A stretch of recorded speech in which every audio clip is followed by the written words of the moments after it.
We often talk about the ways that digital devices undermine our ability to consume complicated and meaningful information. If you spend too much time scrolling TikTok, you'll eventually start struggling to read Tolstoy. But what about our ability to produce complicated and meaningful information? I'm talking about original and creative thoughts, or deep insight into yourself, or a new understanding of the wondrous complexity of the world, or exciting new visions for what's possible.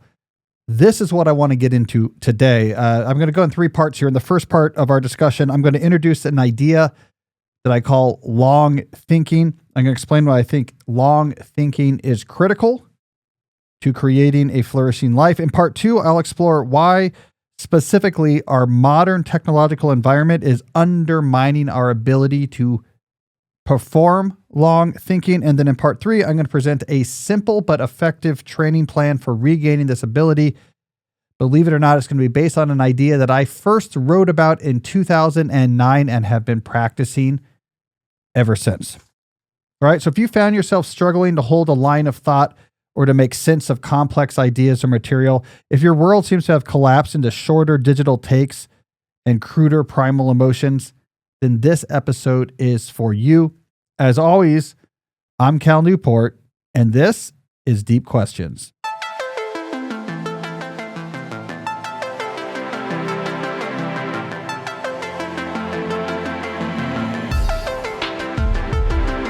Today's episode, The Lost Art of Long Thinking. All right, so I want to start here with an example from my own life. I'm going to load on the screen here for people who are watching instead of just listening, an essay that I published on my blog and newsletter back in the fall of 2012.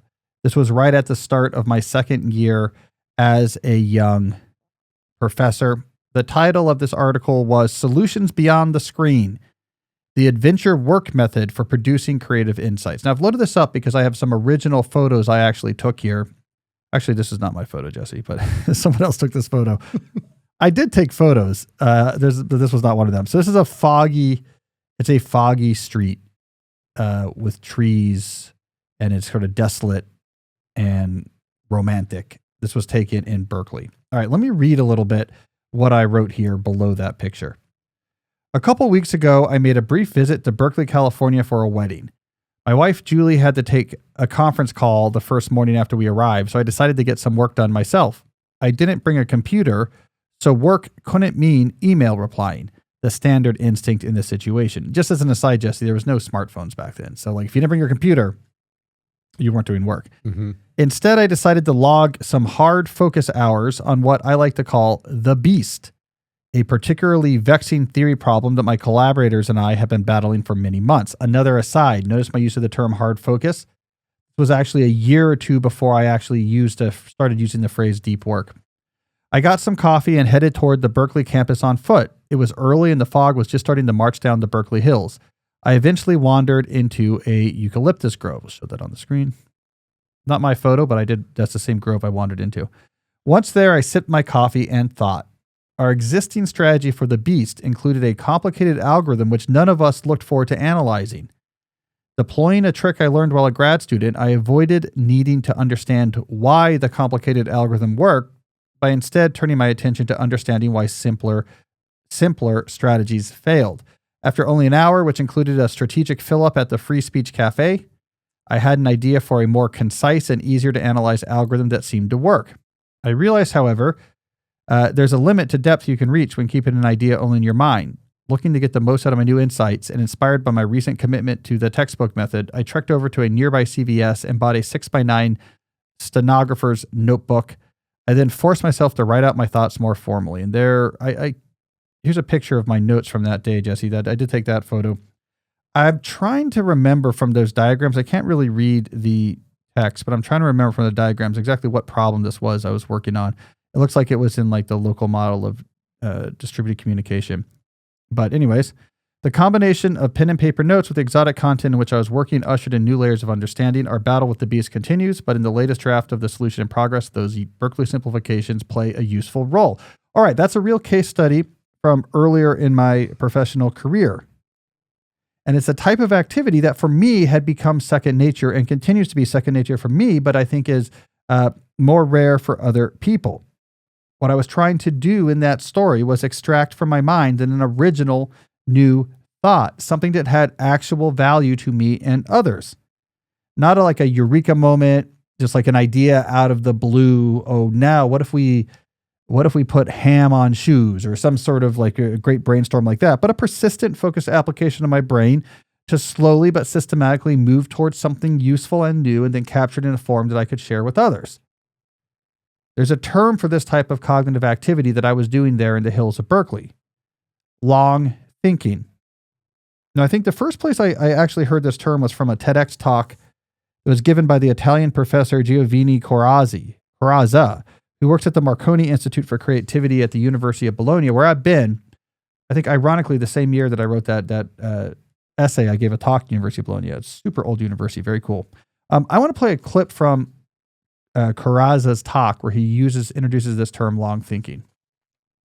We need to value long thinking. Normally we talk about brilliant thinking, fast thinking, deep thinking, but here we're talking about something different: long thinking. What does that mean? It's some thought that takes us far. It's as if you were reading poetry or listening to music. You don't judge the single notes. You don't judge the single words. It's the ensemble that gives you a feeling and takes you far. We must do the same thing with our concepts. We need to go far.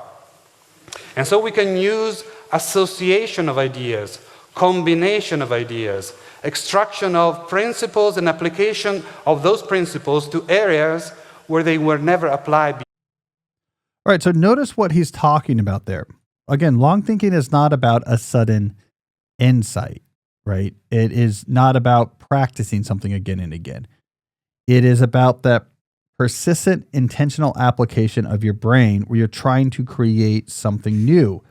So you're taking existing ideas and information, you're pulling them out of their original context, you're reordering them, you're recombining them, you're finding new associations. These are all terms that Corazza used. Trying to come up with new principles or new structures of knowledge. So it's like you're in the workshop of your mind, taking pieces that are in there and then experimenting with putting them together until you can build a new, useful structure.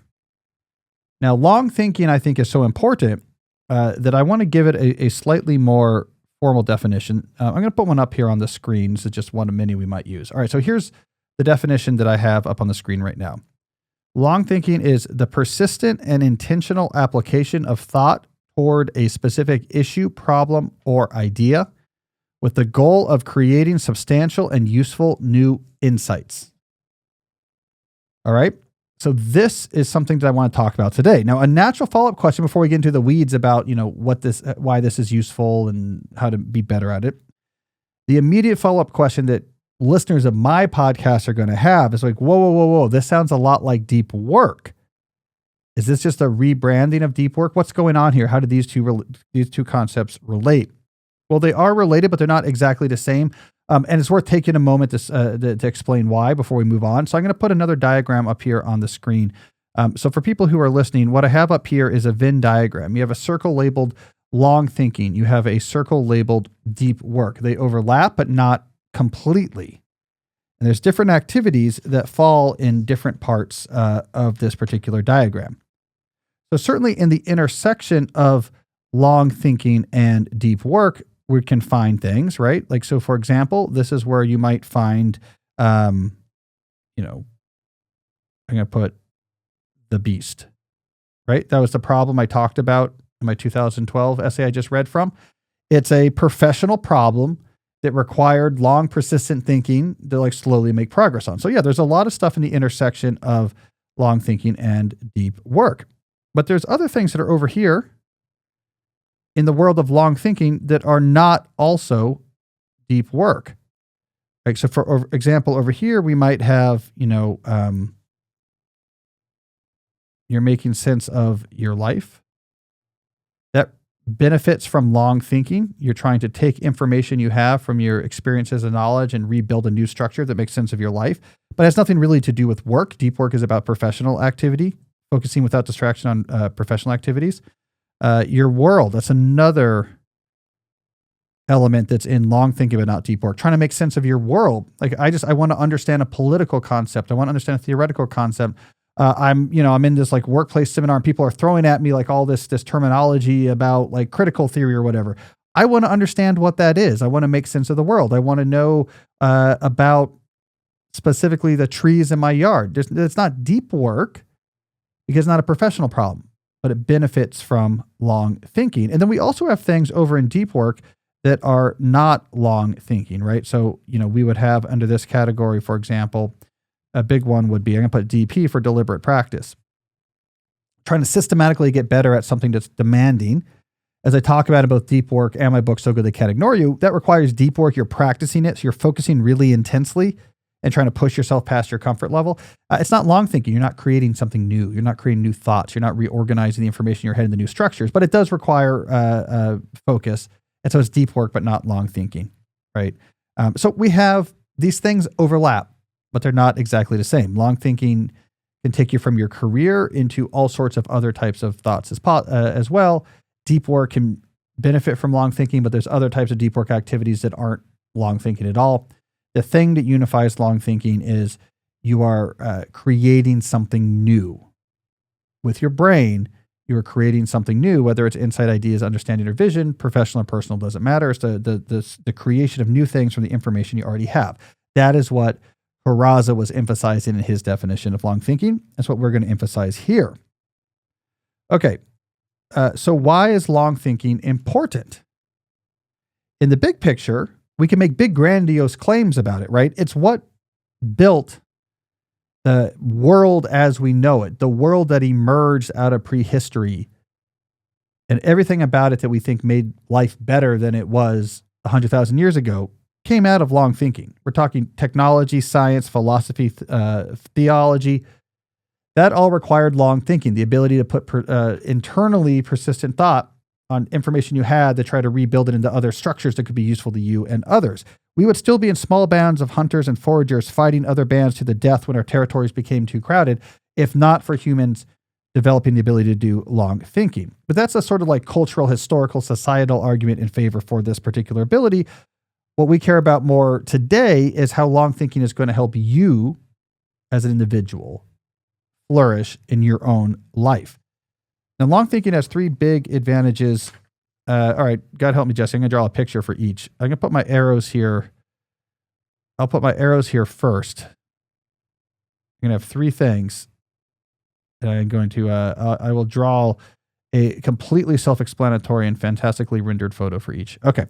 There's three advantages that long thinking gives you as the individual. All right. So for the first, let me draw the picture as I like to do. I like to draw the picture first. And then see if Jesse can guess what it is. Jesse, is that clear what that picture is? Somebody thinking? He's looking to a mirror. Oh, okay. Right. So we got someone looking into a mirror. All right. The first benefit of long thinking is that it helps you build over time a more nuanced and grounded understanding of yourself. Now, without such an understanding, you're going to be buffeted by the world, a conflicting ball of emotions and reactions. Like you're outraged. No, you're nihilistic. No, you're radical. No, you just want to numb yourself and escape. Your journey through life, by contrast, is so much richer if you can regularly take time to just be alone with your thoughts and then try to make sense of them, move them around, recombine, find associations, and extract principles. Long thinking lets you do that. All right, second advantage, which I will now also perfectly draw. All right, let's see here. It's like a desk. I'm subtly giving some, oh God. Oh God, Jesse. I don't know what I'm doing. All right. Now that's the person at a desk. Yeah. That working? Yeah. All right. That is working. Again, brilliant artwork. It helps you create useful things that impact the world and can provide economic value. Right? All great innovation strategies and ideas come from long thinking. If you're adept at this, you will find a much clearer and more rewarding sense of purpose. So clearly, this is what I was using long thinking for in the example from the beginning of the episode. It was helping me figure out how to make progress on a really complicated theory problem that me and my collaborators called the Beast.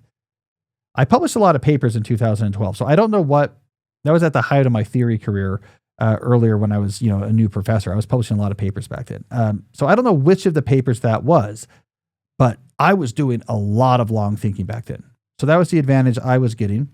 But there's a third as well. I have like it's not an abstract artwork to do here, but I'm doing artwork here that's going to represent something. All right, so I'm drawing, for people who are listening, not watching, I'm drawing what can only be described as like expertly rendered humans. And they're each holding signs. That's clear, right, Jesse? Yeah. All right, so there's like a lot of people like holding up signs, and then, this is going to get profound. Jesse's going to wipe a tear away from his face when I'm done drawing this. There's someone over on the side. This is not looking like a hope. It looks kind of bad, Jesse. He's helping up someone. You get that? That's Yeah. He's doing something to someone. Yeah. So it's like there's a whole group of people like waving signs, but someone else is off to the side actually like literally helping someone. So what is that supposed to represent? It helps you avoid fall into the trap of an easy tribalism. Without the ability to apply long thinking to important issues you care about, issues that are important to the world, you will fall back on a more easy tribalism where you just choose a tribe to be yours. And you're like, all I care about is making sure that we keep calling all the other tribes black-hearted and scoundrels. And I just want to focus on hating them. And instead of having original thoughts or extracting my own principles for understanding the world, I will just consume short summaries of what the leaders of my tribe espouse as being true. And then I'll just like parrot those. I have no real understanding of the world. I just want my tribe to succeed. I kind of pretend like I'm helping the world, but really I'm just liking being part of a crowd. The result of that sort of easy tribalism is, often a mixture of anger and despair. It might help you feel sort of alive in the moment, like it gives you some chemicals. But long thinkers instead find real fascination and beauty and challenge in confronting the issues of the day. They have clarity that comes not just from a desire to win over another tribe, but from putting in the time required to grapple with something difficult and find their way to its roots and really believe to their core, this is important to me and I'm willing to go and act on it. All of the great prophets and activists of history from Jeremiah through MLK all depended on long thinking, not an easy tribalism. So for those three reasons, self-reflection, production of things that really are valuable, and the ability to escape tribalism and like really know what you believe in and really try to make a difference, all of that depends on long thinking. You take long thinking away, you have a much more impoverished life. And I think a lot of people today are suffering from exactly that type of impoverishment. All right. Brings me to the second part of this discussion. Why are we losing our ability to do long thinking? Well, obviously the general cause, right? This is me. This is my show. This is a show about understanding and responding to technology in a way that helps human flourishing. Clearly, the problems come back to our modern technological environment. They almost always do in this show. But I want to drill a little bit deeper. I think there are two particular reasons that come out of our modern technological environment that are more specifically making long thinking something that's becoming more and more difficult for the average person to do. The first thing is the way that digital distractions undermine our comfort with sustained attention, right? Long thinking requires sustained attention because you have to keep your thoughts intentionally and persistently on trying to work with the information you have and try out different structures. Your mind's eye has to be focused and unwavering. That requires sustained attention. The digital distractions that are readily abundant in the modern digital environment, as we know, makes us worse at sustaining attention. That's because we have hyperpalatable content. So we have algorithmically curated content that's selected for our own particular interest. It gives us a peer reward signal. We've talked about this for the last couple of months on this show. That creates a bundle of neurons in your short-term motivation system that are super well tuned to giving a super clear vote for pick up phone, pick up phone, pick up phone. Because it's getting such a clear, consistent reward with the occasional intermittent, very big reward. That vote is powerful. And so you're constantly breaking up your attention and you get less comfortable sustaining it because you can't, politically speaking in this metaphor, you can't win the vote against the pick up the phone neurons that long before you get exhausted. In the professional setting, then we also have the hyperactive hive mind collaboration scourge, where too much work is happening with back and forth unsynchronized messaging, which means you constantly have to check email, you constantly have to check Slack. And that makes it impossible for you to let your attention actually do the slow focusing on a single topic. So we got hyperpalatable content, hyperactive hive mind. You put those two things together, we really lose our ability to sustain attention. One of the many casualties of that common problem that we talk about a lot is long thinking is something that's uncomfortable because you can't keep that mind's eye focused when it's phone, email, phone, email. All right, the second reason the modern technological environment is undermining long thinking is that the necessity for this activity, the things that drove us towards some sort of long thinking on a regular basis, have been significantly reduced due to technological replacements, in particular tools like Google, AI, and social media. So for example, we used to do self-reflection style long thinking much more often because we had a lot of time alone with our thoughts, and those were often the thoughts we were having.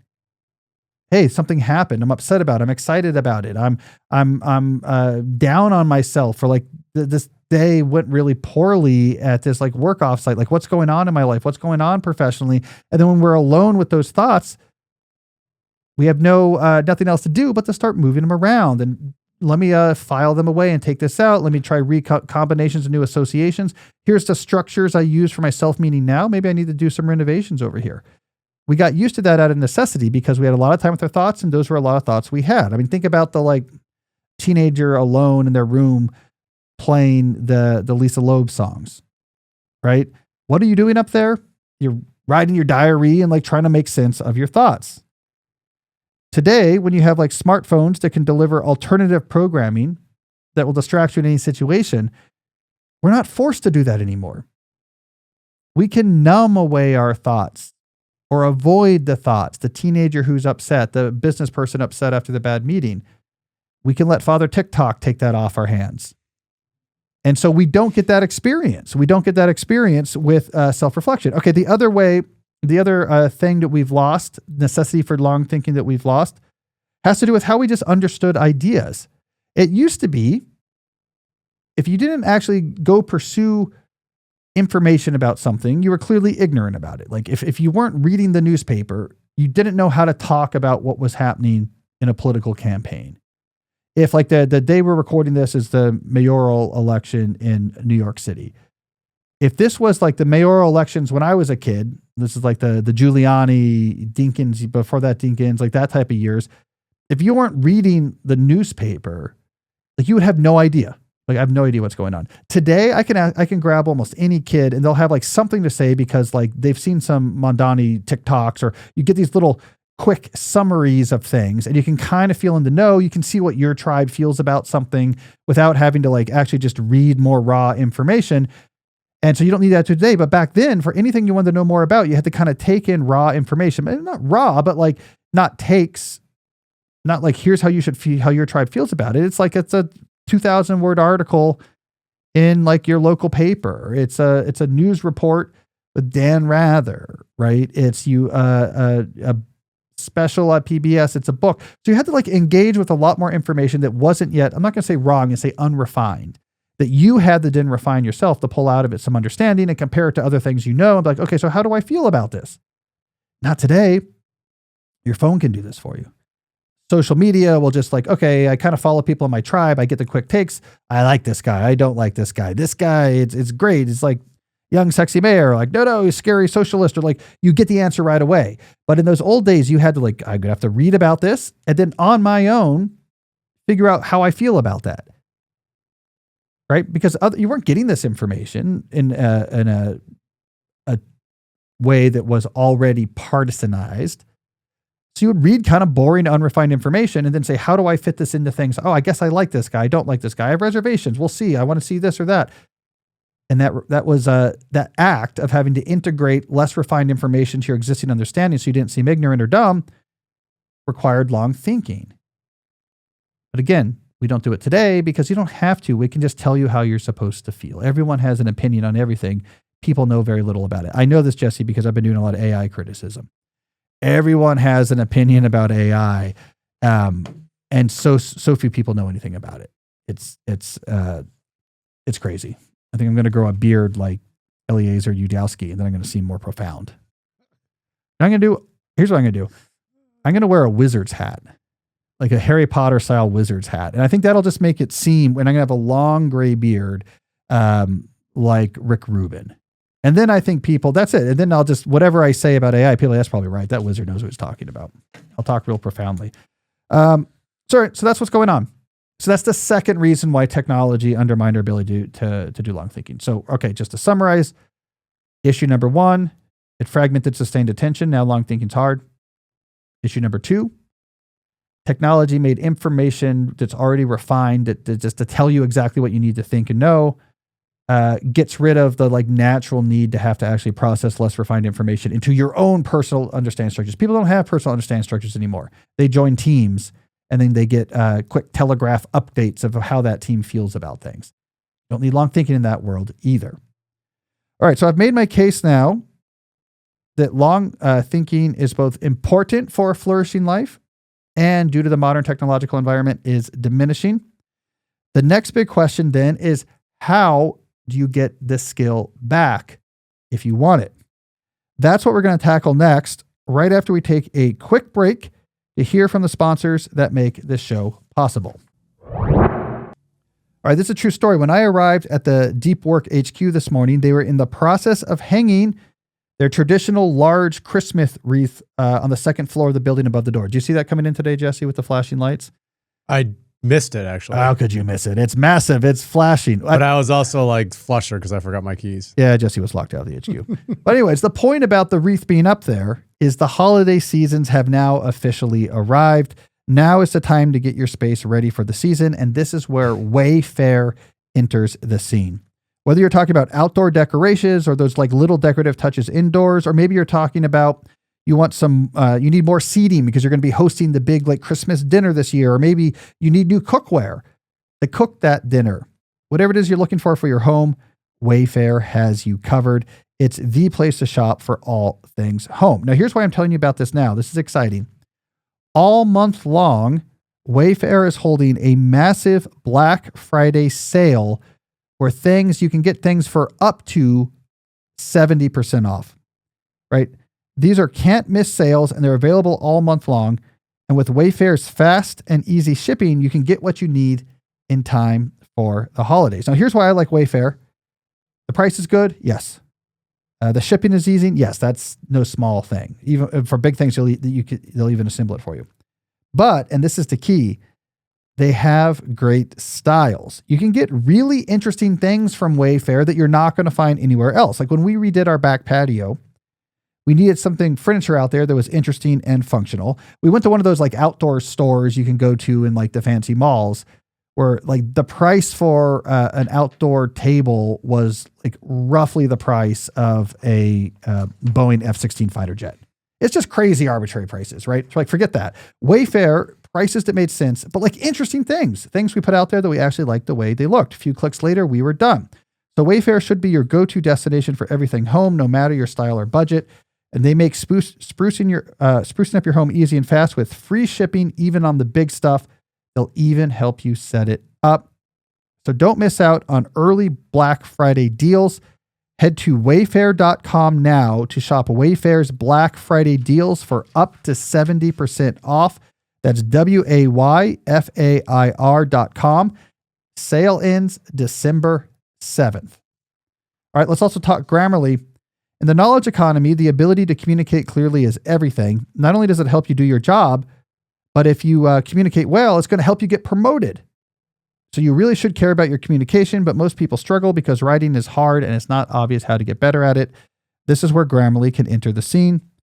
Grammarly is the essential AI communication assistant that boosts both the productivity and quality of your writing. I don't think people really realize how powerful this tool has gotten in recent years. I want to tell you about a particular feature that I've been enjoying, the proofreading agent. All right, so here's a real example. I had to write an email that was going out to like a somewhat large group of people. So I typed out a quick draft, but before sending, I had the proofreading agent take a look. Of course, it found some straightforward mistakes. Grammarly's good at that, which is great, but it can do a lot more. There's a whole list of functions you can apply. So like when I clicked on sharpen opening point, it suggested ways to be less wishy-washy in my language in the opening sentences, which actually made that a better email. without me having to like sit there and pore over it like I was writing a New Yorker piece. Right? So that was really useful. I'm not the only one to find Grammarly so helpful. 90% of professionals say Grammarly has saved them time writing and editing. 93% of professionals report that Grammarly helps them get more work done. It even has a new feature called AI chat that can help you anytime. Whether you want to like kick off your idea or just polish some things, you can just type right into it and it will help you right there. So Grammarly helps you produce better writing faster, and that is incredibly valuable. Sign up for free and experience how Grammarly can elevate your professional writing from start to finish. Visit grammarly.com/podcast. That's grammarly.com/podcast.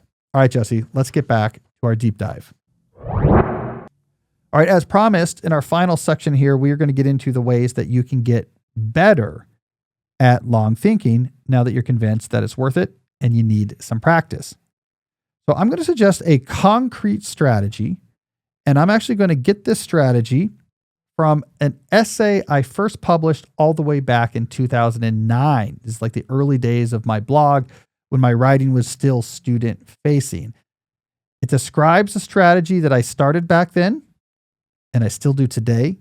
And I think it is the best training, the best single thing you can do to train your ability to do long thinking. All right, I'm going to load this on the screen here for people who are watching instead of just listening. You'll see here the name of this method is the notebook method. Now the subtitle says, how can pen and paper transform you into a star student? Because again, I was writing just for students back then. But stay with me because this advice is relevant to anyone. That's what I learned as I advanced in my career and kept using it. All right, so I'm going to scroll down here a little bit, and I'm going to start at the paragraph that says, the idea is simple. There's 4 steps here. I'm going to read each of them. Number 1, buy a sturdy college-ruled notebook dedicated to the relevant class, right? So that was for school, but we can just generalize that to say to the relevant problem that you want to make progress on. Number 2, buy a good pen. Nothing beats a black Uniball Micro 0.5 millimeter. I've been talking about those. Jesse is literally holding one. Show us, Jesse. I adopted it because I was a fan. This is proof I've been using those for a long time. Number 3, take your notebook and pen and go to the most relaxing, meditative, non-distracting place possible. The deep stacks of the library is okay. Hiking 30 minutes into the woods or onto the dunes overlooking a windswept springtime beach is even better. Number 4, spend 1 to 3 hours working out your thinking on the task at hand in your notebook. Spend the last 20 minutes carefully summarizing your results on a clean page that you mark with the date and a title. For example, here is a snapshot from a page of my PhD thesis notebook. There we go, Jesse. Look at that. All right, so I recognize this. This was from my doctoral dissertation, which I defended later that year. The composition algorithm. You're probably right now, I know, Jesse, you're seeing multiple mistakes probably as you're looking at this. But I actually remembered it. It was taking two randomized algorithms, one of which was simulating a channel and one of which is simulating an algorithm that uses that channel, treating them formally as formal IO automata. And then it's a systematic algorithm. So it's a conceptual algorithm, not something you actually run, that just shows the existence of a composed algorithm in which the channel, the algorithm on this channel simulator behaves like the algorithm on the channel. It was a pain to work out these details, but that was a big part of this thesis. This was actually, interestingly, the work I presented in Bologna. And so there we go, full circle. All right, this should look familiar because that's exactly what I was talking about in the article from the beginning of this podcast from 2012, when I was at Berkeley working on a problem as a professor. That was 3 years later. So clearly this notebook method of I'm going to take a notebook, I'm going to go somewhere scenic, and I'm going to sit there and just work in this scenic environment on this problem. And then in the last 20 minutes, summarize it the best I can with a title and date to kind of make it all official. That's exactly, in 2012, I was still doing that. I still do it today. So this method has stuck with me. Why does it work? Well, I'm going to scroll down farther in this article because here is my best explanation for why the notebook method is so successful. I said its power sources from the following truths. Number 1, writing down your thoughts forces you to clarify what you're thinking and confront ambiguities or inconsistencies. It's hard work. You'll probably feel painful resistance the first few times you try this method, but you must persevere. Eventually, you gain familiarity with the novel sensation of deep thinking. Number 2, you can't check email using a spiral-bound notebook. You also can't update your Facebook profile or tweet about your YouTube channel. That's somewhat timely. That's from a while ago, 15 years ago, but those technologies still exist. If you're high up in the library stacks, or better yet, in the woods or at the beach, it's just you and your notebook. Eventually, your urge towards distraction will give away. And 3, paper facilitates creative thinking. You can draw arrows and circle concepts and sketch structure. Something about a good ballpoint scraping across a thick-grained paper stock unlocks areas of your mind that tend to hibernate when you're slumped over your laptop in a crowded study lounge. I think those explanations are exactly right. Writing down your thoughts, as opposed to just keeping in your head, makes you be more organized. That's exactly right. Your thinking is clearer. So it makes your long thinking better. Being without technology in a very scenic place reduces distracting pulls, helps you focus more. I kept pushing for inspiring places in this article. So yeah, library stack, sure. Beach, better. So if you're in an inspiring place, that gives you an extra bit of energy. It's so different. You feel chemicals, but they're not the standard chemicals. It really unlocks new things. And finally, you're in a paper form. You can draw pictures and squares and boxes and mathematical formulas and connect things together with arrows. And so it unlocks as sort of like a freer type of thinking than if you're just trying to hold something in your head or just typing. I think those reasons do a very good job. Whatever I identified back then in 2009, does a very good job of explaining why this method works. And so this is what I want you to do. If you want to become a better long thinker, implement the notebook method at least once a week, preferably in the most scenic places possible. It could be a work problem. It could be something about yourself, like a self-reflection thing you're working on. It could be visioning or planning for your future, like what your deeper life is missing. It could be about making sense of something in the world that's catching your attention. It could be about clarifying your personal principles, values, or beliefs. Whatever the target, take that good notebook, take that good pen, go somewhere scenic, 1 to 3 hours, last 20 minutes, write it down. This is calisthenics for your ability to produce thoughts. So if reading hard things, like we talked about a couple episodes ago, is like calisthenics for being able to understand hard things, for a mind that has new connections and can take in complicated thoughts. The notebook method is calisthenics for then how do you produce original complex thoughts of yourself. So you read, combine that with the notebook method, and now you have a brain that's internet proof. Now you have a brain that's algorithm proof. There's other things you can do to become a better long thinker. But I'm just saying, notebook method once a week.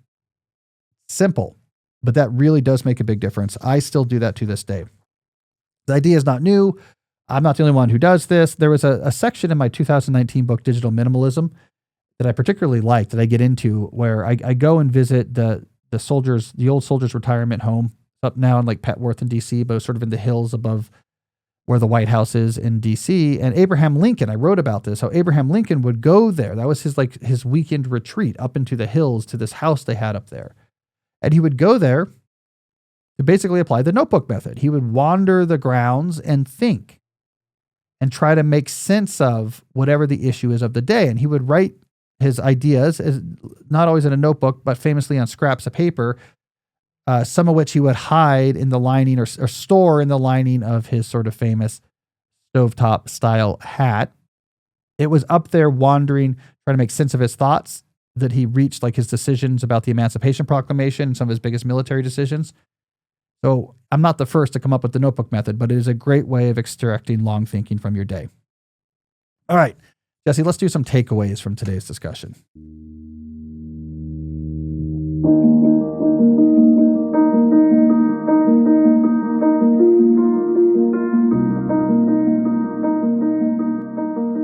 All right, so here's the thing. We like to imagine that our brain is a neutral observer of an objective world that surrounds us, and that our daily experience is therefore determined by whatever we happen to encounter in the world that day. But this model isn't right. Our experience is determined by a combination of what we encounter and all of the relevant mental structures that we have built in our minds, the structures that help us explain ourselves and our beliefs and our understanding about how other people and the world functions. If you're comfortable with long thinking, you can create these structures in ways that are meaningful and important to you. This allows you in a literal sense to help shape the world you live in to be more rich. Now, if you allow instead the modern technological environment to degrade your long thinking ability, you'll end up encountering the world through impoverished mental structures that were implanted haphazardly in your mind through distracting content and random things you happen to come across. You are, in that case, letting a bunch of random algorithms essentially shape your world into something that's most likely to be nihilistic, angry, random, or boring. So if you don't want your phone to determine your world, then you need to re-embrace the joys and power of long thinking. Not that hard to do. You buy a notebook, you hike somewhere scenic, you work out a complicated thought on paper, you end with a clear summary, and you repeat. It's a simple habit, but over time, it'll help you re-engage with long thinking. And as long thinking becomes more common and comfortable for you, you will be able to transform your world into something that is much more meaningful and satisfying. So give long thinking a try. All right, there you go. We still have a lot of great show ahead. Jesse pulled a collection of questions here that a lot of them are about like notebooks and trying to take notes and organizing your thoughts. And so like we're going to get into the nitty gritty of sort of how you have notebook assisted long thinking. We have a case study. We've got a call. And because this is the first episode we're recording in November, at the end, I'm going to tell you, I'll review briefly the 5 books I read during the last month. Before we do that though, let's see, let's do some housekeeping. All right, Jesse, so they can find these episodes if you're listening on YouTube. Yep. Just search for, Cal Newport Media. You'll see the latest episode. Subscribe to the newsletter if you haven't already at calnewport.com. So the newsletter discussion, it often complements the podcast. It'll take it in a different direction or add something that wasn't in the episode or vice versa. So if you like the podcast, you really got to have that newsletter. It's also where I announce things and talk about things and, hey, here's a book I recommend, or, I'm going to be showing up in your town to talk. So it comes out the same time every week. Yeah, it's the same time. They come out together. You'll get it in your inbox. And the newsletter will tell you what's in the podcast. And so you got to subscribe to that. That's been around for a long time, 2007. Yeah. You could subscribe. calnewport.com's been around for a while. And we love your questions. Jesse, tell us about how to submit questions and what type of questions you're looking for. You can go to deeplife.com/listen. There's 2 links there where you can submit audio questions or written questions. So just go there and check it out. Make them short and sweet, preferably questions about different ways of either understanding technology or responding to different technologies, whether in your work or your personal life, are preferred. All right. So speaking of questions, I think, Jesse, it's time for us now to hear some questions from our listeners. All right. First question's from Tara. How do you organize your notebooks, physical or remarkable, for your books and New Yorker articles? Well, I'll still say I'm still using, by the way, people have asked me about this. I'm still using my Remarkable. I'm now upgraded to a Remarkable Paper Pro. And I still really like that product. Usually I kind of fall out of favor of products that aren't just like notebooks and 0.5 millimeter ballpoint pens, but I've stuck with it. All right. So here's how I use my different technologies. I still have physical single purpose notebooks. I use Field Note notebooks for particular issues that I want to come back to again and again. So if I'm like working out a book or I'm going through like an important life decision, or I'm trying to do like an overhaul, or I want to like do something like specific that I want to come back to again and again, I like to have a single purpose practical notebook that I can bring with me and just let those thoughts begin to collect. I use notebooks on my Remarkable, so virtual notebooks on my Remarkable e-ink notebook for a lot of ongoing projects where I need to like organize, especially notes that are taken over time. Like if I'm having a series of meetings, like I'm on the board of trustees for my kids' schools. So I want to like have a notebook to keep track of those notes from like the different meetings, and they're dated, like that type of notebook. I just keep as a virtual notebook within my Remarkable, my like Halloween design planning. I do in the Remarkable. I actually got I was happy, Jesse, like on Halloween, I didn't know if people would appreciate what went into my custom built light sound controller. I was going to ask you about that. I was like, people are just gonna be like, oh, because it's not like it's it's not a super impressive big thing to see. It was just like a synchronized laser battle. A lot of people came up and appreciated the technology, like the complexity of actually the circuits for that. So I really appreciated that. I didn't know if people would get it, but they did. I have ideas for next year, by the way. There's going to be movement. What you put in your Remarkable notebook? I do use my I have a Halloween notebook in there. Yeah, right? So you just that goes in there as well.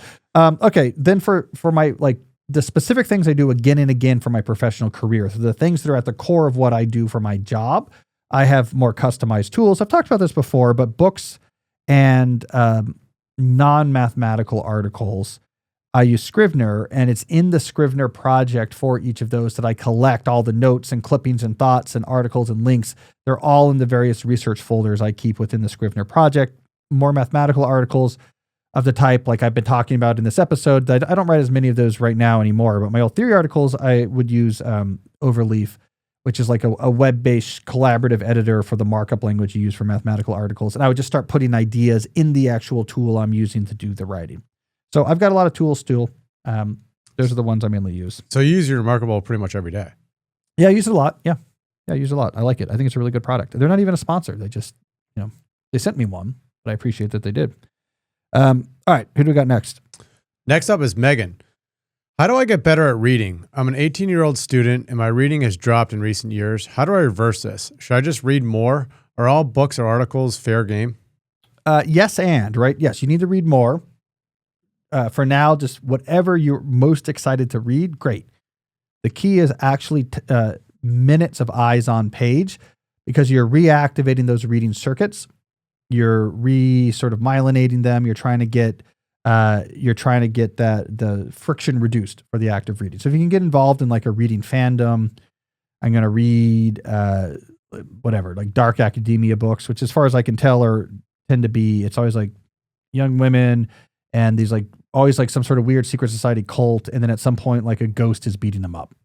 Like, so whatever, if that's your thing, or fairy romance or whatever it is, whatever, I don't care what it is. Eyes and minutes on page.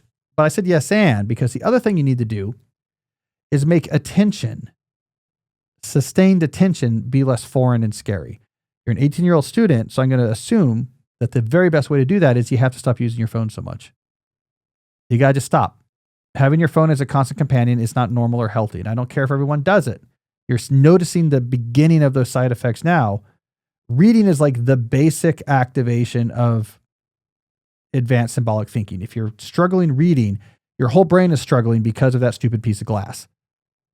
So I take social media off of it. They're not going to miss you. Take social media off of it. Keep it in one room when you're at home, not with you. Just be used to having long periods of your day where the phone is not there. You cannot be interrupted. Your mind has nothing to check. You have to drastically reduce the footprint of your phone in your life. I don't know how else to tell you this. If you want your brain to get comfortable again with sustained attention, which you'll need to do reading, the reading will build the circuits. That sustained attention will then help you do long thinking. All this is going to make your life better. The phone wants to make it worse. You got to renegotiate. Now that you're an adult, renegotiate your relationship with your phone so that you can build a life on your own terms. All right, who do we got next? Next up is Francis. My father was an English teacher who passed away a couple years ago. While clearing out his house, I was reminded how I used to enjoy creative writing.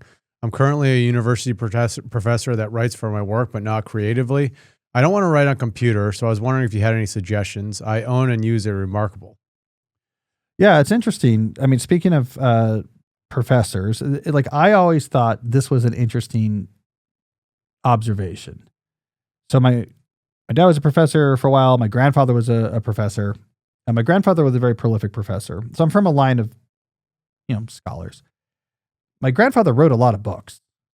I don't remember how many, but like at least a dozen, academic-y books. He was a Baptist Christian apologist, was at Rice for a long time as an endowed chair, and then the provost of the Southwestern Baptist Theological Seminary right before the fundamentalist takeover. So he was like in that world of religious scholarship. Wrote a ton of books. Never had a computer. Bought his first computer after he retired. He would handwrite those books on yellow legal pads, and then a typist would type it up, and he would look at the typed drafts, and he would mark up those typed drafts, and then someone would type it up again, and he would look at those. Through modern eyes, we have this efficiency thinking. We've taken the idea that comes out of like industrial manufacturing, in which like all that matters, right, because it's a set process, so all that matters is the speed at which things happen. We look at that and we say, oh, that's so slow. Writing on a tablet is slow. Having it typed, and then you have to hand mark it and hand it back, that's slow. But he wrote way more books than most professors. He wrote more books than I've written. Because with cognitive activities, it's interesting. efficiency and slowness isn't the same thing as an industrial manufacturing. In fact, going slower probably made the books better. And also, like, the raw hours that you're actually writing when you write a book is like a fraction of the time involved in like creating that book. So anyways, I always thought that was interesting. So you have a lot more flexibility than you think when it comes to writing. I have a friend who does a short story writing on typewriters. He really likes it. So if you're looking for an alternative, there's several things you can do. There's a product I'm interested in called the FreeWrite, WRITE. It's an e-ink product. So it's like the same type of screen as a Kindle. It's a keyboard with like an e-ink screen. They have a couple different models. And basically it's a drafting tool. So you can see what you're typing in the little screen as you're writing. All you can do is like write, and you can have different folders with different files in it. And you can select one through a pretty slow interface and then just start writing. You do basic editing. There's like a backspace key, or you can move to your recent text, but you don't have a mouse. You're not cutting and pasting and spell checking and doing this. The whole idea is you're supposed to, as for creative writers, like, I just want to get a draft of this done. And I have a really good mechanical keyboard, and I see the words there, and I can fix my typos in the moment, but I'm just writing till I'm done. Then you can export them off of the FreeWrite into like Google Docs or Word or something, and do like a better editing pass and work from there. But it's like meant as a drafting tool that you could just carry, and it's portable. I think that's really interesting. Another thing that some people do, I believe I first heard about this from, I think it was Dave Eggers. It might have been Michael Shea. I don't think it's Michael Chabon. I think this was Dave Eggers. He had an old laptop where he had disabled the internet. So it had no workable Wi-Fi. And it's old, there's nothing else on it but like Word. And he would use that laptop to write. So now, like, you can edit like a little bit, right? You can do all your editing on there. You copy and paste and move things around. And like, it's not just like I'm writing a draft, but you can't do anything else on this computer. There's no internet.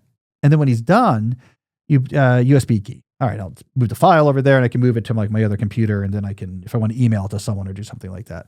That to me is a cool idea. So you just get like a simple computer and just never activate the internet. I would go so far as like break that wireless chip.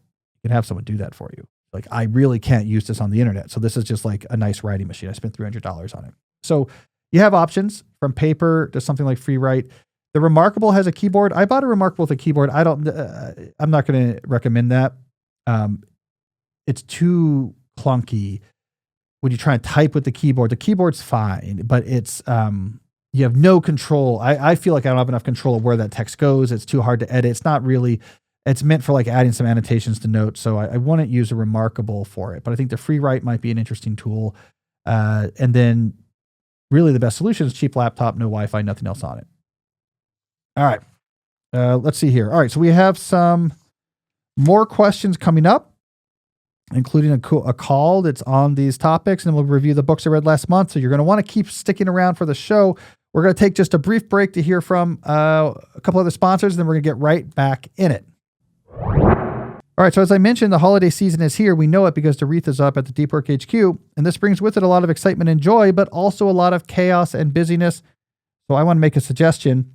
Give yourself the gift of turning your home into a sanctuary, a place where you can slow down with your family, get comfortable, read a book by the fire, hopefully with some snow falling outside, and just enjoy the quiet. If you want to fully realize that vision, you need Cozy Earth. Let me tell you about the Cozy Earth products that I use regularly and really do feel like help me create a sanctuary in my home. I have their famous sheets. Talked about this a lot on the show. I've never slept in a more comfortable pair of sheets. It honestly makes it a pleasure to get in bed each night. I love those sheets. I'm very sad when we're somewhere else. I stayed at the Algonquin Hotel recently, Jesse, New York. Famous hotel. But man, that bed was way worse. Both my wife and I were like, this is way worse. We miss our bed. All right. The second thing I have from Cozy Earth is their PJs. My wife has long had a pair, but I just got the men's variety. It's the long pants and long shirt. I actually had them on last night. It was a little chilly in the house. Similar material to the sheets. Comfortable. It's what I went to. I was like, I am changing. I always say I'm changing out this monkey suit, like old slang for a suit. No, I'm usually in like jeans, but whatever. And I put on those PJs. Finally, the bubble cuddle blanket. It's so popular in our house that we have to have rules about who gets to use it and when. So to prepare for the holidays, you too should give yourself the gift of Cozy Earth.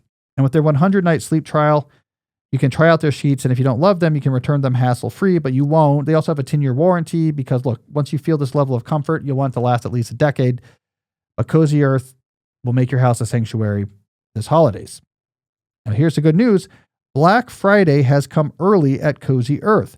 Right now, you can stack my code DEEP on top of their site-wide sale, giving you up to 40% off in savings. That's cozyearth.com, code DEEP for up to 40% off in savings. These deals won't last, so start your holiday shopping today. And if you get a post-purchase survey, be sure to mention you heard about Cozy Earth right here. Wrap the ones you love in luxury with Cozy Earth. Jesse, I want to tell you something that I'm not very good at. That's hiring. As I've mentioned on the show before, we recently hired a creative director to help run the newsletter, and it made a big difference. I was really neglecting that newsletter, and now it is going out regularly. What mattered was he was the right person with the right skills. That makes all the difference in your business. And this is where Indeed enters the picture. It took me like over a year to find the right person, and in the end, it was because I just happened, someone else I knew this person or whatever. What I should have done is used Indeed. It would have made this process much easier. If you need to hire, Indeed is all you need. You can give your jobs the best chance to be seen with Indeed sponsored jobs. They help you stand out and hire quality candidates who can drive the results you need. Sponsored jobs boost your post for quality candidates so you can reach the exact people you want faster. This all makes a big difference. According to Indeed data, sponsored jobs posted directly on Indeed are 90% more likely to report a hire than non-sponsored jobs because you reach a bigger pool of quality candidates. You can join 1.6 million companies that sponsor their jobs with Indeed. So spend less time interviewing candidates who check all your boxes. Less stress, less time, more results now with Indeed sponsored jobs. And listeners of this show will get a $75 sponsored job credit to get your jobs more visibility if you go to Indeed.com/deep. Just go to Indeed.com/deep right now and support our show by saying you heard about Indeed on this podcast. Indeed.com/deep. Terms and conditions apply. Hiring, Indeed is all you need. All right, Jesse, let's get back to those questions. Who we got? Next question is from CD. You have discussed Teddy Roosevelt's astounding productivity and his ability to read at least one book per day. When I read, I don't get the most out of the book unless I write reflections or spend time thinking about the concepts presented, and reading one book per day would not allow me to maximize benefit from each book. I'm still not completely sure how Roosevelt did that while in the White House, mind you.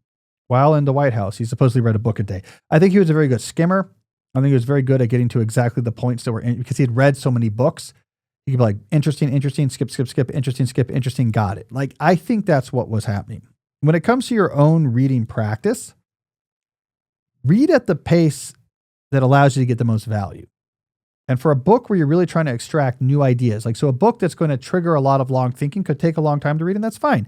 Annotate it. I often do that with those books with my pencil marking method. Do summary notes.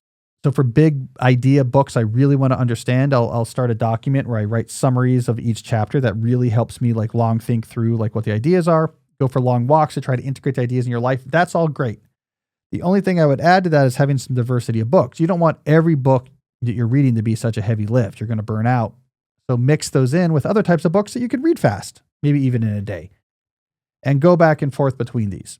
But let each book get the time that it needs for you to get the most out of it. It's not a race.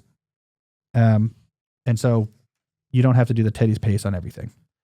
I was recently listening to a Tim Ferriss interview with David Senra, who runs the Founders Podcast. Right. And he reads a ton of books, but he was saying he reads really slow. He only reads 25 pages an hour. Yeah. So it's I like this idea of minutes of eyes on page is important. Mm-hmm. Because it's all a stage where your brain is making connections and you're building up your knowledge. And speed depends on the book and the person. I'm not a particularly fast reader either. It takes me the full month to do my 5 books for sure. All right, who we got next? Next up is Bridget. Can you revisit your explanation of single-purpose notebooks and reflection walks? Is this something that you do every day or just sporadically? So now we have terminology for this. That's basically the notebook method, what we just talked about in our deep dive. So going for a walk somewhere scenic with a single-purpose notebook that can do nothing but hold notes on this one topic, it forces you to do exactly long thinking, persistent thought towards one problem that you're trying to make useful progress on. You have to reorganize, build new associations, extract principles, write it down, think about it, that's not quite right. So the single-purpose notebook in the short term acts as like an extension of your working memory. It's a way, okay, let me write this down. Let me think about that. Let me reorder it. Okay, no, this is what I really mean. So it allows you to hold more pieces together and rearrange them. Over time, it also becomes a repository for how your thinking has evolved. So you might have like a few pages of kind of scratch pages as you're working through thoughts on your walk. And then the final page, you maybe have like a star or a box around like, okay, that's kind of the work product of this walk. That's the key observation. And then the next time you do a walk or go somewhere scenic, whatever, you start from that, like, okay, I can get up to speed on where I was. Now you're doing more. So the short term, it's like a working memory. Long term is like a record of your thoughts. And as that notebook fills, you're capturing an artifact of the human brain doing what only human brains can do. So I love the practice of single purpose notebooks on thinking walks aimed at a given problem. That is purified long thinking. And once you've started doing it, it really can be addicting. Like I really always look forward to my long thinking. I have a stack. I have like 50 single purpose notebooks just waiting for me and 100 of my pens. So I love the idea that no matter what comes up, I can grab a clean notebook and a fresh pen and head out the door. I keep like a big stock of those in my library at home. All right. We got a case study this week where people, they send in their examples of their stories of using the type of advice we talk about on the show in their own life. We have case study. Yeah, we have music. We have music. Let's hear some music.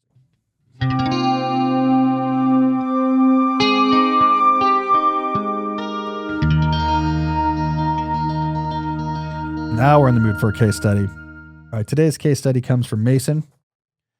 Mason says, I struggled for a long period after college. Then I discovered your concept of deep work and was immediately a convert. I consumed your content. I made my phone as dumb as possible and have long been off social media. I wrote out my key documents, drafted a quarterly plan. I set up a working memory.txt file. I ordered the time block planner. I made a Trello board and assessed what kind of deep to shallow ratio was possible given my weekly responsibilities. I put my phone in the kitchen and tried, though often failed, to meditate productively. I embraced boredom. I enrolled in you and Scott Young's course on the focus life, and then I started evangelizing. Through all of this, I got promoted. I got married. I started visiting immigration detention centers. I'm working through, it'd be funny, like you think that's like for a positive thing, like to help the people who are detained. It'd be funny if he's like, to rob them. Turns out you could steal the wallets of people in detention centers if you think deeply enough about the security lapses. No, you're doing something very noble, Mason. I'm sorry to joke about it.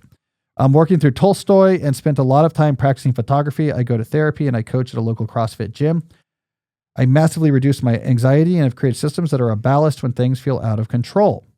But these systems aren't perfect, and I'm still vulnerable to slipping back into the old ways, which include YouTube rabbit holes and hours on my phone. I'm not expecting this to be easy, and maybe I just need to keep practicing. But when it comes to cultivating the deep life, I feel like something is missing. Maybe your new books get into whatever that something is. Do you ever get tired? All right, it's a great case study followed by a great question. So what I like about the case study is it indicates like a lot of the things I talk about a lot of things. They're all like loosely responding to either understanding technology or responding to the culture or problems that technology creates. One of the categories of these things I talk about is like about the type of things he talks about there. They try to like organize your life, be less distracted, but also be more intentional and have plans at different levels and deep to shallow work ratios and like be super intentional. Because a lot of what makes life today seem like busy or boring or nihilistic or exhausting is that these different forces, a lot of them technological, can like push you into this sort of unintentional, artificial, like frenetic state where you're bouncing off the walls. You're like, what's even going on? When you get intentional about all this stuff, look what all this, the good stuff that happens: promotion, marriage, helping people, reading hard things, in good shape, anxiety lower, talking to a therapist, like his life is under control. And that's why, by the way, I would always get frustrated. Well, first of all, I don't like being described as a productivity guru because like these are one column of like a massive structure of things that all come back to technology, right?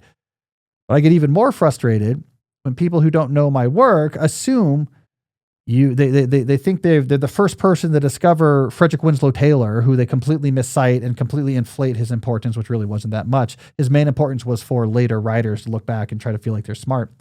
And like, you're just trying to squeeze more work. Basically, this is like warmed over Marxist critical theory.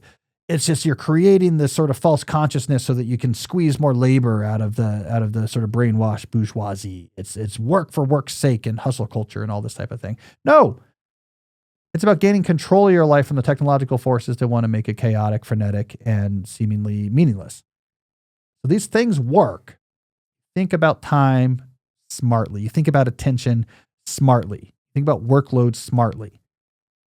It matters. You can get your arms around this current world that has so much that's being thrown at you with so little controls. So it's for making your life better, not making you faster and more efficient or more hustly. But Mason brings up a good point here. Is that enough? And there the answer is no as well. This is so you can get control over stuff. But it's up to you to cultivate a deep life. This is the major turn that my thinking and writing made around the beginning of the pandemic, especially the first months of the pandemic when I coined the term the deep life. Because I was at peak form then of I was worried about technology and distraction and email, and I was working on my email book, but I was in peak form of like, I understand information flows, I understand human psychology, and I understand neuroscience, I understand modern work culture and technology culture, and like the problems all these things are creating and how to be intentional and push these problems back. But the pandemic began, it's like, yeah, but then what? Push them back to do what? And that's when I began to talk about the deep life, which was about being systematic about what your life is about, reducing the stuff you don't like, amplify the stuff you do, make a life of meaning and satisfaction on your own terms. And I've become, increasingly convinced the deep life is really, really important, especially if you're trying to deal with technology. It's the bigger, better offer you make so that TikTok and Sora and, Reddit wars with your tribal compatriots is not so interesting anymore. If you have nothing else going on in your life, or your life is super stressful, you're like, well, that's better. But if your life is built on your own terms, like, I don't want to watch Bob Ross breakdancing on a piece of glass. I'm living life here. And this is like more important. So like the deep life ultimately is the antidote to like a lot of the poisons of the modern technological world. So how do you do that? Well, that's the new book I'm writing now. And I'm in the middle of it. We're more than a year out from this book coming out. So, there's a lot more to go. But the approach I'm taking on this book is, Mason, you will like this.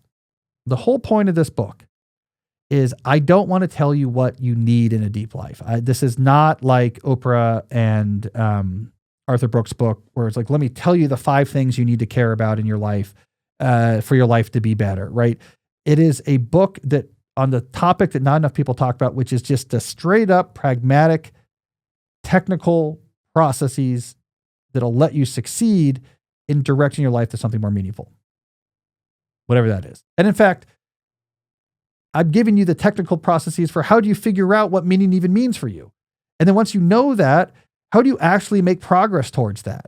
How do you avoid just like having these sort of sporadic bursts of inspiration where you're like, we're going to move, I'm going to like buy a dumbbell or whatever. Like, how do you actually like systematically and more consistently succeed in, making your life more meaningful? So it's all about just the practical details. The sections are all numbered in it. There's a huge amount of like diagrams and all right, then you might format it this way and be like purposefully technical in it. But it's to answer that final question. But here's the thing, all that stuff you did, Mason, you kind of have to be able to do that before this deep life sort of instructions. You're going to be able to follow through with them anyways.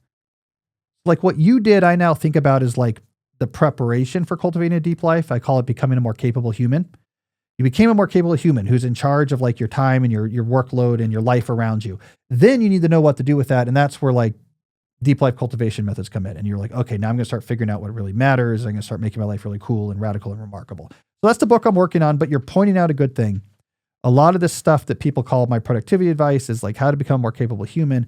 What you do with it is also where the really cool stuff happens. And that's its own type of topic. So stay tuned on that, Mason. I'm thinking about this stuff all day. There'll be a lot more of this to come as I get closer to finishing that book. All right. Do we have a call this week, Jesse? Yes, we do. All right. Let's hear this. Hi, Cal. My name's Juan, and I wanted to ask you some advice on some extended adventure working. I'm currently hiking the Continental Divide Trail. I'm taking a pit stop in Santa Fe, New Mexico, before continuing on through the snowy mountains of southern Colorado. And yeah, for the next 5 months, my only real priority is to make it through this next adventure. However, I don't completely want to pause my creative life. I draw graphic novels for fun, and I'd love for my next project to be about this hike I'm doing right now.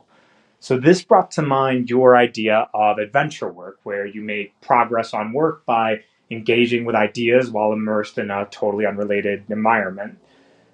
How would you recommend that I use my time on this hike towards that goal? I have some pocket notebooks that I could use as sketchbooks or single purpose notebooks, and I also have a journal. However, the vast majority of my time needs to be spent on the trail so that I can cover the 20 or 25 miles that I need to do each day. Okay. So this is a long thinking, push to the extreme type of case study. You have all day long, you're just in scenic environments alone with your own thoughts. It's a perfect environment for long thinking. The real issue is you're doing too much. You're going to burn out your brain. I would choose sessions throughout the day where, like, for the next hour, I'll be working on the following thing in my brain. Long thinking target, making sense of a new creative idea, making sense of yourself, trying to make sense of the insights that you're gaining on the trail. Now, I know you can't stop that often, so you're going to get really good at working with these things in your head. And then during like a brief water break, adding those notes pretty refined to your page. Or if it's a graphic novel thing you're working on, maybe you have a sketch. So really, you're probably working more on ideas and styles and plots and innovations like in your mind because you don't have much time to draw. Then maybe at night you can do a little bit of drawing. But yeah, if you do long thinking sessions, multiple long thinking sessions every day, you can figure out a lot of stuff. Be more ambitious than just, I want to think about my novel. Think about like your whole creative career, the future of graphic novels, build a whole intricate universe, Brandon Sanderson level of complexity type of, creative universe of ideas that all hook together, in which you're going to build 20 graphic novels that all intricately interconnect. You kind of have all these notes in your notebooks. That is, you have the raw number of brain cycles you can now deploy towards whatever you want on this Continental Divide trip is massive. And you can come out of it with some like really fun creative output. So fill those notebooks, do most of your thinking while you're walking. It's the best way to think anyways, and raise your ambitions about the type of things that you think about. All right, that brings us to our final part of the show. Because this is the first podcast we're recording in November, not the first one to come out in November. The first one we're recording in November, I want to talk about the books I read in the preceding month. As you know, my goal is to read 5 books every month. Helps keep my mind connected and sharp so that when I produce ideas, I have a better tool to work with. All right, so here's the 5 books. I wrote down some notes for each. October was an interesting collection. All right, so here we go. Book number 1, The Gift of the Jews by Thomas Cahill. So Thomas Cahill, this is book 2 of a series called Hinges of History, where every book in this series is about like a small group of people in a historical moment that ended up having an outsized impact of history. So I know Cahill because I read his first book years back from the series, which was called How the Irish Saved Civilization. I read this right before my first trip to Ireland, a long time ago. And the small group of people here were the Irish monks. And it was about how during like the Dark Ages, these monks were keeping alive all these manuscripts and recopying them over and maintaining them off on like kind of the corner of the world. And then those were the manuscripts that like helped spur the Renaissance because they kept them alive even as like the rest of Europe was sort of burning up in the fall of the Roman Empire and the Dark Ages that followed. So like that was like a really cool history because it was a history, but it was about a small group had this outsized impact. So The Gift of the Jews is his second book. The premise is interesting, right? It's about how this like this small group of herdsmen in Canaan ended up coming up with these ideas that shaped like all of the modern world stuff that we just think now are like self-evident or came out of philosophy, but they didn't. Things like the worth of the individual or progressive notions of justice, even the idea of non-cyclical, just history as a thing. Cahill does a really good job of talking about like the context of like at the time of when like Avram left Haran, like in the Sumerian culture and the Egyptian culture of that period. There was no history. Time was cyclical. Like they're all of the people of these the first great civilizations, as well as like all not like indigenous peoples all around the world, they kind of looked like to the stars and said they're repeating and everything's a cycle and the same things happen again and again and no individual's that important and everything's just going to repeat and what's going to happen is going to happen. The Greeks thought the same thing. And the Jews were like, no, there's an actual history. Look, this person was this person's son and this person, and history as a linear thing matters. Like these were like big ideas. So I came to this book like, oh, this is great. He's setting the context, which I love, of like the ancient world, roughly like 2nd, 3rd millennium BC, and like how this small group of people had a completely different way of thinking about things. So it was going to explode and change the world. But then I think the book fell off a little bit, in my opinion.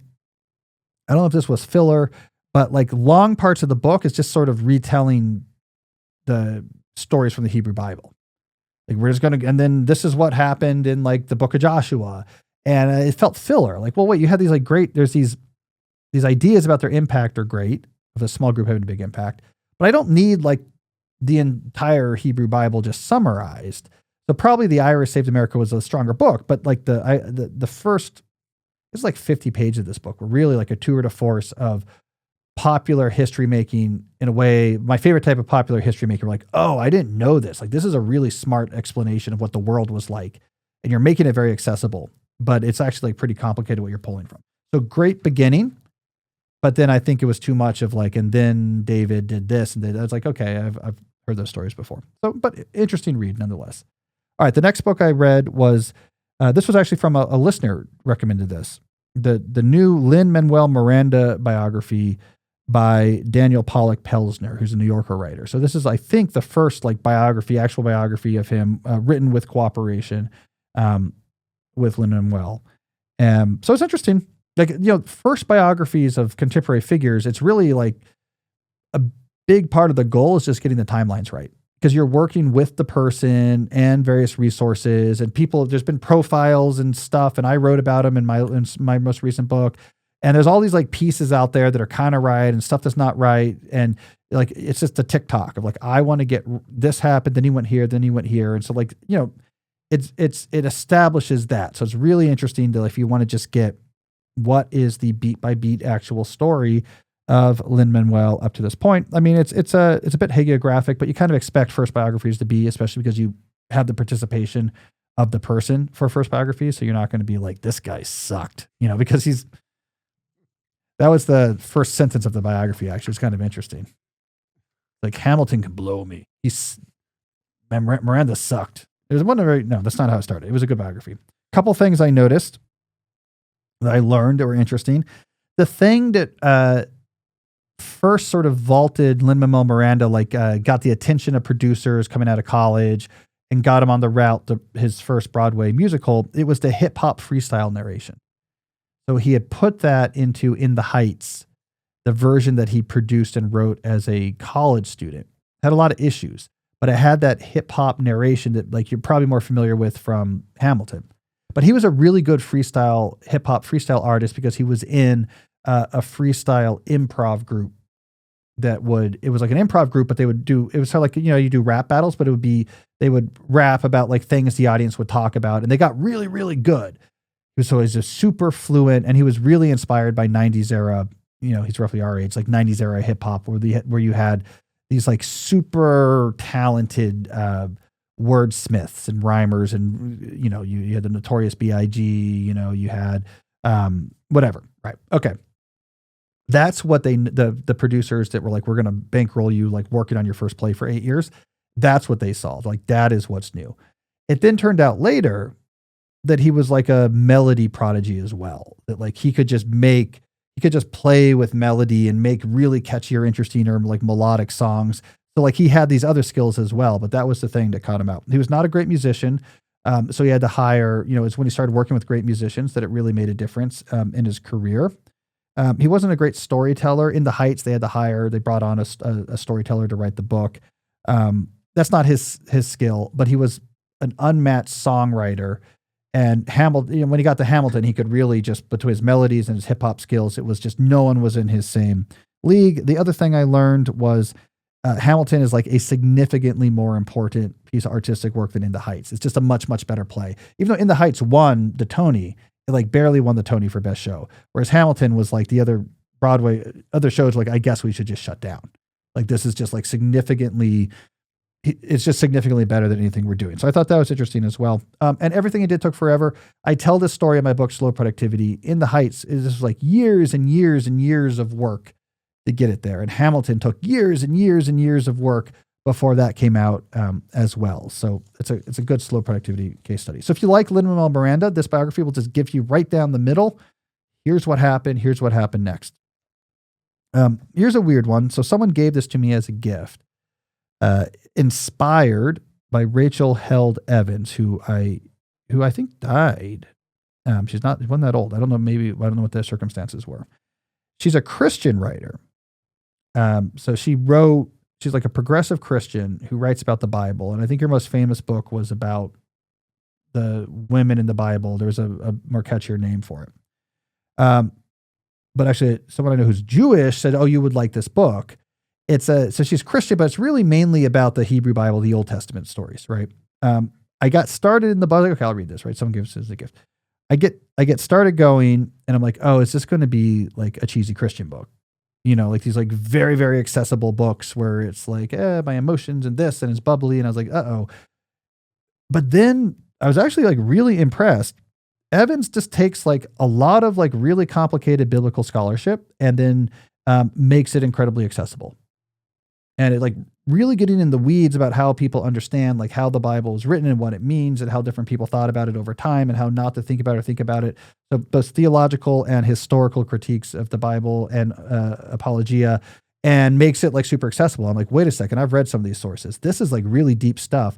And she's making it like seem really interesting and accessible. So I was actually very impressed by that book. So if you're interested in like biblical stuff like I am, it was much better than I thought it would be. So I guess that person knew me well. Next book I read was actually written by a friend of mine. The book is called The Future of Tutoring. It was written by Liz Cohen. It's an academic press book. This is Harvard Education Press. So it's a book about high impact tutoring, which is this idea that got a huge amount of resources during COVID. This idea that if like a school is struggling and students are struggling, actually the thing that works best is high impact tutoring one-on-one. A tutor is going to sit with you and work with you. It seems like an obvious idea, but there's this movement now that's like, yeah, obvious, but why don't we do more of this? Like, let's not try to be fancy with complicated educational philosophies. How do we just get more of someone's going to work with you 3 days a week for 90 minutes until your math gets better? Like, just go directly to the problem. So this is a book that it's exhaustively researched, and it just goes in. There was so much money that got thrown into this. Liz makes sense of all of these different types of programs, how they were structured, what happened, what they learned, what worked, what didn't work. So really it's a book that if you're like an organization or a school or a researcher who's interested in this approach, this is like the definitive book on what we learned in the COVID years, what happened, what tried, different models, what's working and what's not working. But very well researched. So I appreciated that. Final book I read was Society of the Spectacle by Guy Debord, a 1967 book.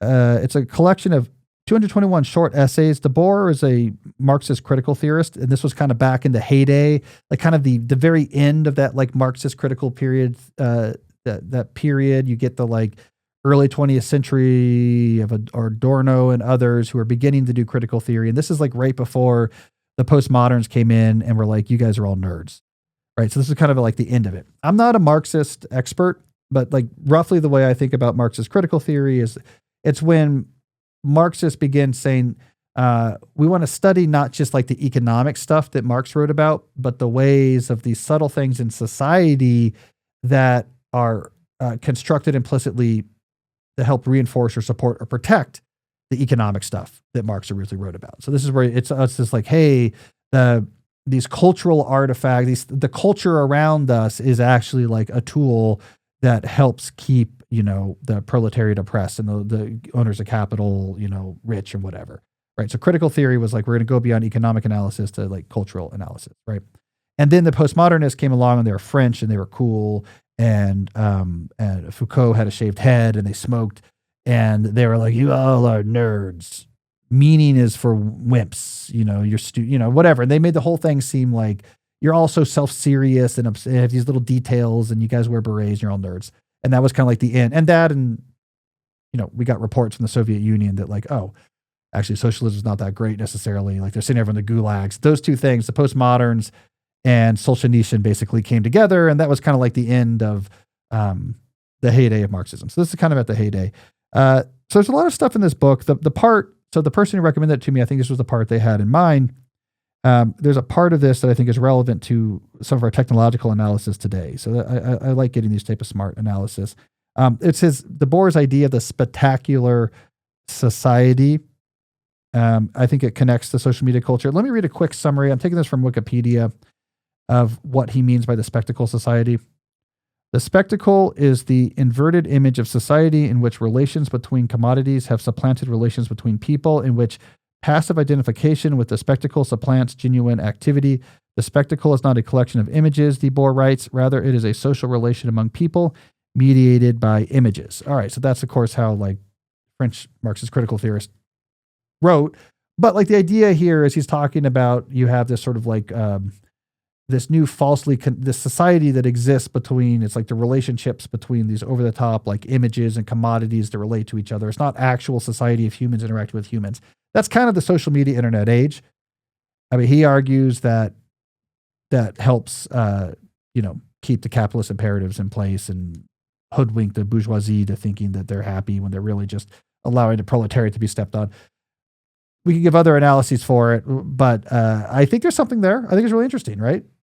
Like society is mediated between it's like images and memes and ideas that are floating around. It's not people talking to people anymore. And I don't think now it's because of like some sort of capitalist imperative. I think it's, there's a profit-making imperative for these companies, but a lot of the harm it causes, I think like the harm caused by like the modern social media spectacle society is not harm that's directed directly at, it then loops back and helps the owners of those companies make more money.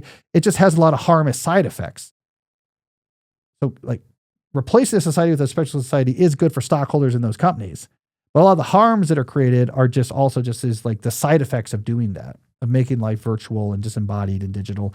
So I don't know. He was probably onto something. A smarter analyst than me should go write. This would be like a Harper's essay. Someone should write like a Harper's essay about revisiting de Boer. You'd be doing a lot of like intellectual flexing in that essay. I can imagine it now. And you smoke a cigarette and shave your head and just be like, these guys are wimps. That's my impression of the postmodernist. They're like, all right, nerd. Yeah, I get it. It's the wheels of history, right, nerd? Why don't you go write your little red book, nerd? Meaning's an illusion. Like those old postmodernists. Smart guys. All right. That's all the time we have for today. I know you'd like to hear more postmodernist impressions. But once we get to those impressions is when Jesse gives you the high sign that we got to shut this down. So thanks for listening. We'll be back next week with another episode. And until then, as always, stay deep. Hey, if you like today's discussion about how technology has undermined long thinking, you might also like episode 370, which is about deep work, a related concept in the age of AI. Check it out. I think you'll like it. But what about the more practical promise? The one that AI tools are going to make knowledge workers more productive.